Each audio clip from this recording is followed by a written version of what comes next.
శాసనసభ ప్రవేశ ద్వారం ఇది.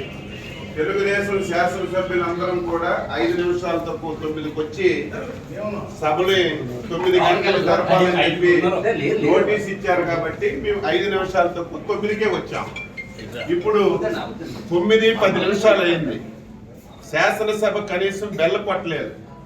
ఎందుకు కొట్టలేదంటే లోపల వైసీపీకి చెందినటువంటి 3 శాసనసభ్యులు ఉన్నారు.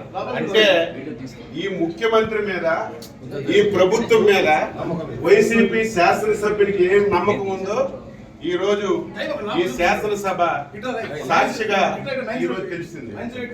ఏది ఏమైనా సరే ప్రజాస్వామ్యాన్ని నమ్మినటువంటి వ్యక్తులుగా శాసనసభలో మాకు ఏ అవకాశాలు ఇవ్వకుండా, ప్రజా సమస్యలు లేవనెత్తకుండా, మమ్మల్ని అవమానాలకు గురి చేసిన ప్రజల గురించి శాసనసభకు వచ్చి మా బాధ్యతని మేము నిర్వహిస్తున్నాం.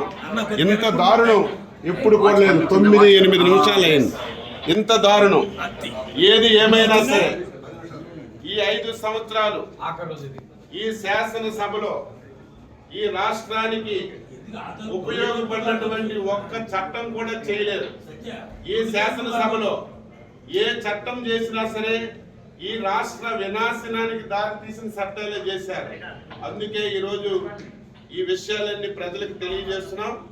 దయ ఉంచి ప్రజలారా ప్రతి ఒక్కరు ఆలోచించండి. శాసనసభ అంటే ఈ రాష్ట్రానికి ఒక దేవాలయం. 5 కోట్ల మంది ప్రజలకి న్యాయం చేసినటువంటి సభ ఈ సభని ఇంత దారుణంగా తయారు చేశారు. ఈ రోజు జగన్మోహన్ రెడ్డి ముఖం చూడాలన్నా, శాసనసభకు రావాలన్నా నీ శాసనసభ్యులే ఈ రోజు రావడం లేదంటే ఇప్పటికైనా సిగ్గు తెచ్చుకోమని చెప్పి ఈ సందర్భంగా కోరుతున్నాం.